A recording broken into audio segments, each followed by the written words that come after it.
a clipping of the word relationship that we have turned into a verb. It means that you support a particular pairing or a relationship between two characters. So if I say I ship RH, it means that I support any story that has Ron and Hermione in a romantic relationship together.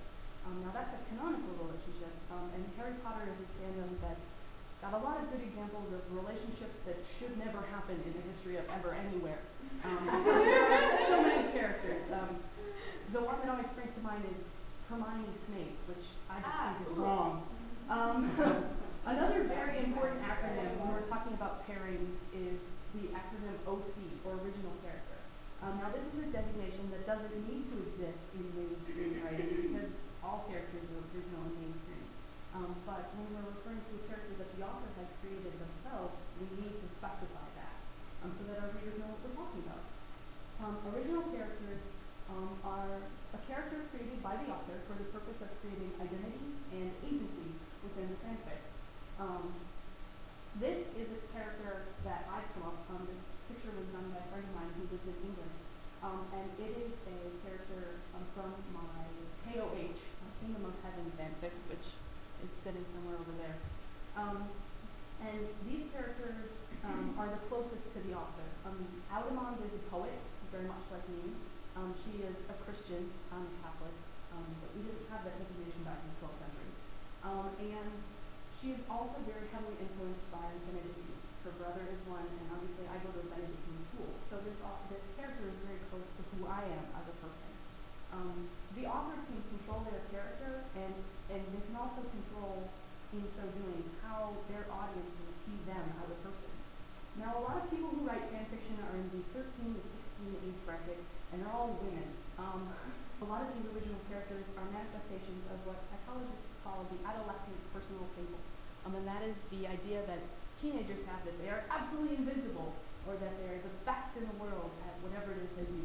I know my adolescent personal fable at 16 was that I was going to win a Pulitzer. Hasn't happened yet, but I'm still hoping. And sometimes this adolescent personal fable concept goes a little bit too far, and we enter the realm of characters that we in the writing world call Mary Sues. Now, some of you are giggling because you know what a Mary Sue is, and the 1950s house life that I have here is an absolutely perfect example.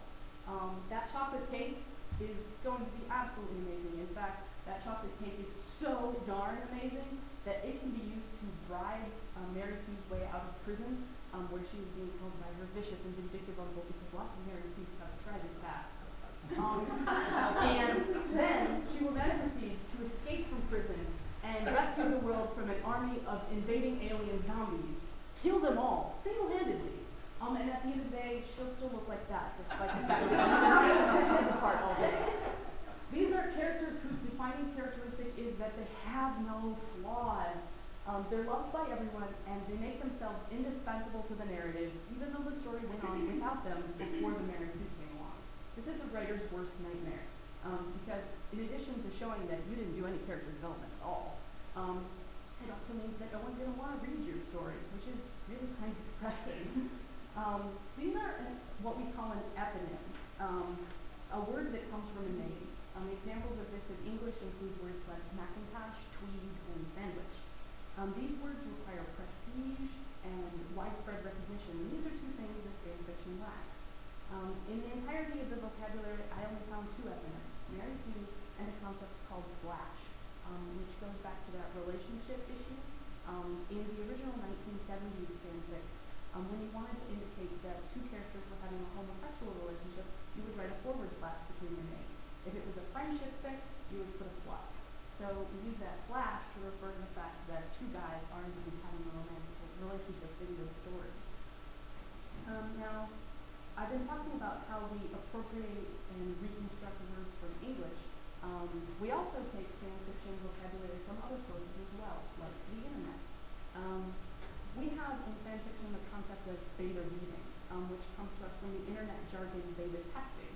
When you beta test a website, you send it out to a group of users and say, does it work the way I want it to? And then test it, push all the buttons and see what happens. In the same way, that's what a beta reader does. They look for proofreading errors and spelling mistakes, and you might be tempted to say, well, why not just call it an editor?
gave a reading for a young woman named Rachel.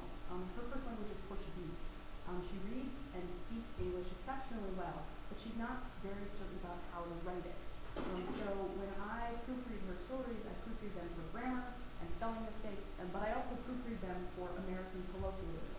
She writes for Grey's Anatomy, so it's a very dialogue-heavy fandom, and I need to make sure that her characters are speaking the way that the characters on Grey's Anatomy actually speak. And this brings me to my so what? Why is fanfiction important? And the first use that I think is really interesting is that fanfiction can help us engage in a commerce of culture. In the same way that I can tell Rachel about my American colloquialism, Rachel can tell me about what life is like for her in Brazil, should I ever need to know. Another thing is that it can be a platform for research.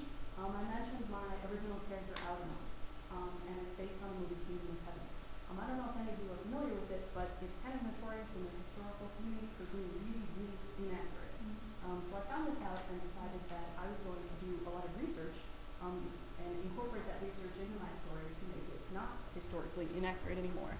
And 150 pages later, I'm still working on it, and now it has a works cited list of about 21 different books on everything from medieval food to Arab perspectives of the Crusades.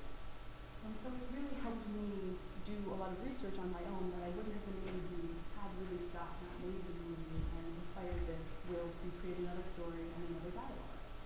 And perhaps the final and most important use of fanfiction is as a teaching tool. It's all well and good to write an essay and say, oh, these are the main themes of the story, and this is the way the characters interact. But it's another thing to be able to take that knowledge and transform it into a story itself and write it that way, and show that when you stick Ahab in Starbucks in a coffee shop, take your pick, and have them interact with people passing by or posters on the wall, you can show that you do understand the characters in a much more complex way than you might be able to do in an essay. Now, mainstream writers have kind of been a little leery of giving fanfiction credit, and rightfully so, in stealing their creative ideas and engaging in probably a little bit of copyright infringement. But I think that fanfiction should be given a little bit more credit, because in addition to stealing their ideas, we've also been stealing their idea of a professional uniting jargon. And not only have we been stealing the idea, we've also implemented it without a single unifying authority on the subject. So there's no academical